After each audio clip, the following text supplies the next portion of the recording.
So we have that ability to resurrect Christ's feet.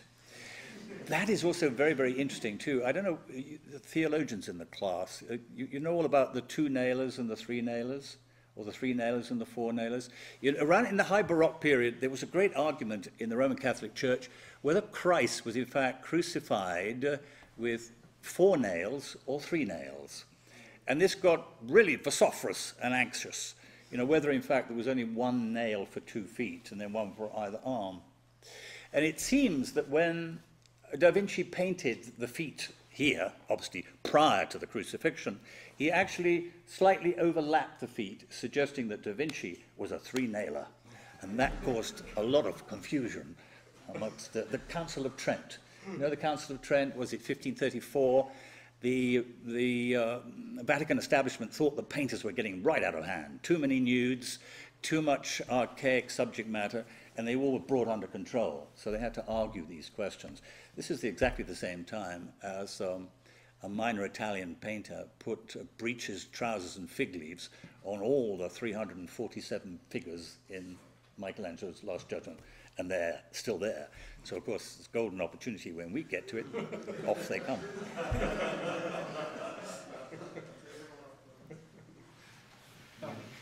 You've expressed that, in a way, the point or a big part of it for you is having this one-to-one direct relationship with the work and being able to project on it. And I'm wondering what, ultimately the meaning that you think there might be of this gesture is, as opposed to sort of like cameraless post-production type thing. Don't understand the sort of answer you want from me. Rephrase the question. All right. Basically, as I'm sure you know, in terms of what's there are ways that to get that sort of, to get that effect that wouldn't involve basically all the things you had to go through to get this one-to-one relationship and be able to project onto it and film that or tape it. So I'm wondering why. Well, we certainly wouldn't want to change the scale.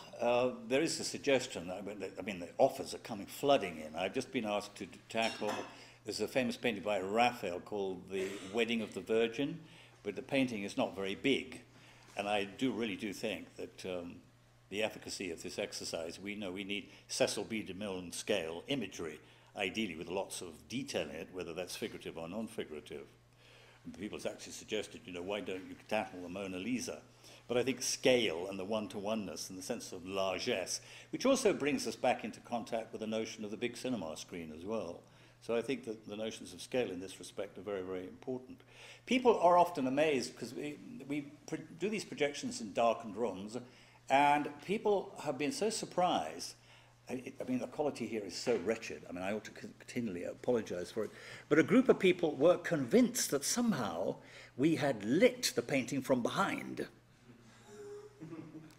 Because it really is amazing that the effects that we've done like this. And what it all basically is a fairly modest projector, which is slung high up in the ceiling. And of course, it's very, very carefully focused.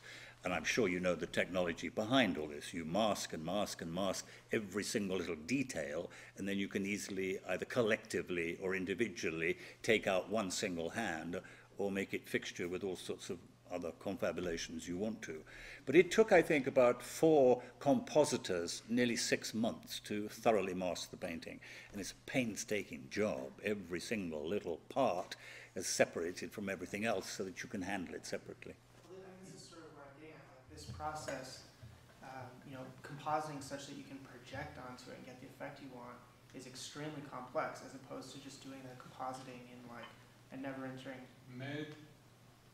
Guess that actually the aim of this project is not to have it in a cinema screen, but the painting itself is the screen, so it's more an installation than actually a film.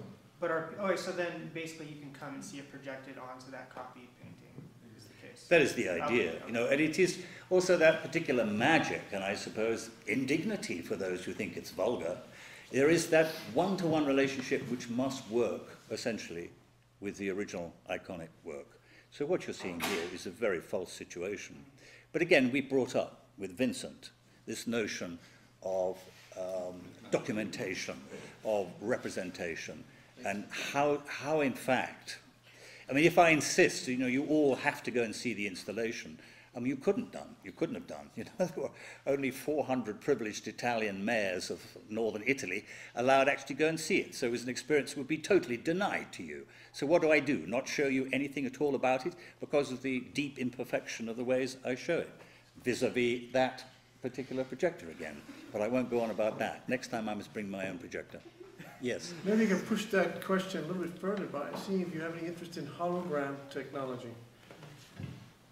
Well, that's something, again, maybe, I don't know whether you've witnessed such an activity vis-a-vis what we're doing, but I think, you know, the particular methodology that we're using is probably the most efficacious at the moment.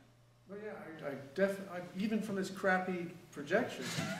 By the way, crap is, you know, king, but no, I mean, in 4 or 5 years, they're going to have, the porno industry is driving this, you know that, nanotechnology. Well, you think of this technology on architecture and think of this technology on three-dimensional objects like statuary and so on.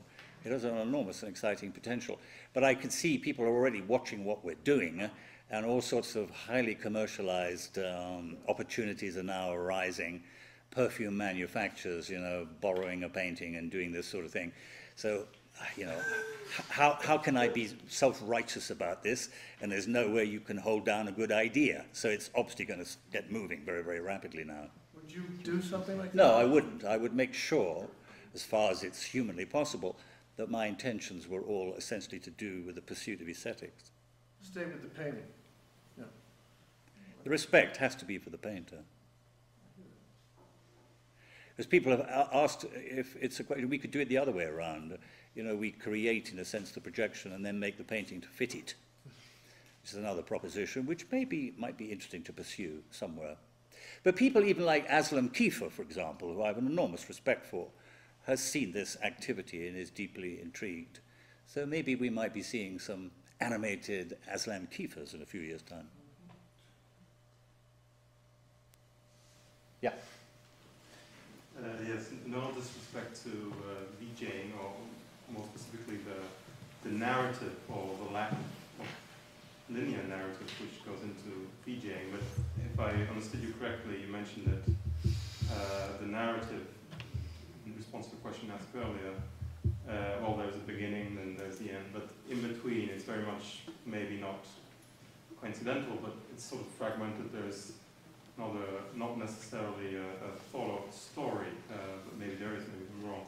But my question then is, what does that tell us, if that is true, what does it tell us about your perspective on narrative, on the value of narrative, and by implication, because narrative is very much time-related, how does that relate to the emphasis you put on light, and which is you know, immediately we judge it's much greater, in light being the image. So how do you see the relationship between the two, and perhaps in particular,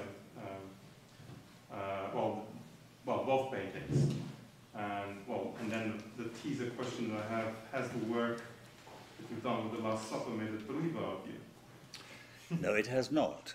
It's made me an even greater admirer of Da Vinci, because the examination of the painting night after night after night and all the research that goes into it makes you realize what an extraordinarily profound work it is. And of course I speak as an atheist in that respect.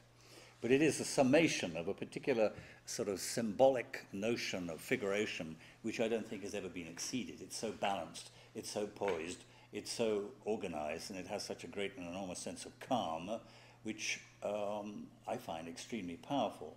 We have had a whole series of true believers who've come out of the Palazzo Reale weeping and feeling that they've just experienced and really had a religious experience. As we go through, I'm sure all of you can pick up all sorts of references. When the first light from the window, which is related to the architecture of the little refectory, goes across, there's a certain sort of stiff woodenness about it, which relates to certain sort of German wood carving. There's a lot of, do you know Holman Hunt's The Light of the World? There's reference to that. There's some Della Francesca references. So in a sense there is a whole series of screeds of people who would have been or could have been either associated with the the same manufacturer, because there are hundreds and hundreds of Last Suppers in the world, so that we are playing variations about how other people also might have considered it within the aegis of Da Vinci.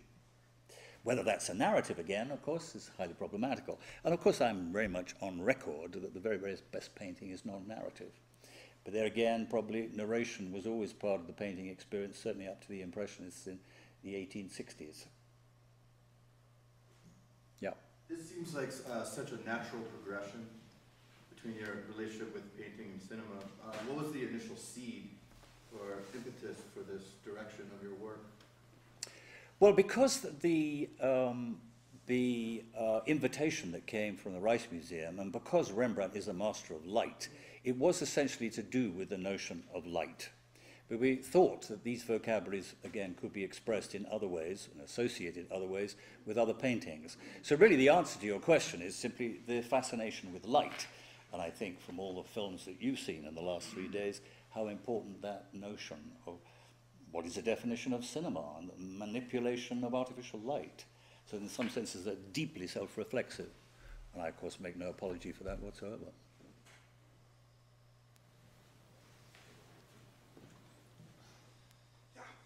The same projector you always have every year. You never complain. She was actually sleeping. Yeah, but my material is getting better and better and better, and you're standing still. That's right.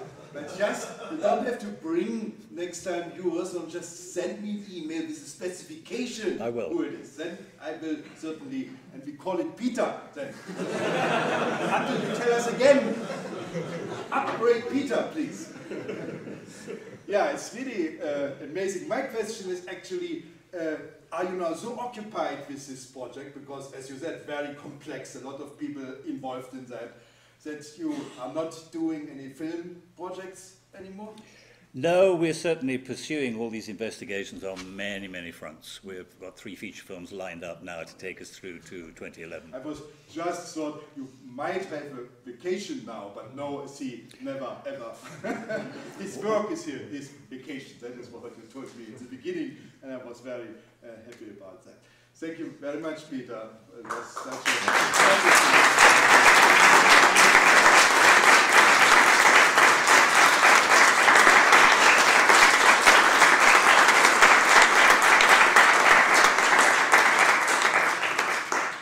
You guys, goodbye. You have been great students. It was a great session, I think, this time. Half of you will come back. The other half wish they could come back. Some of you might never want to come back, but 5 years from now, you still will think, oh, why haven't I? So, have a good trip and see you.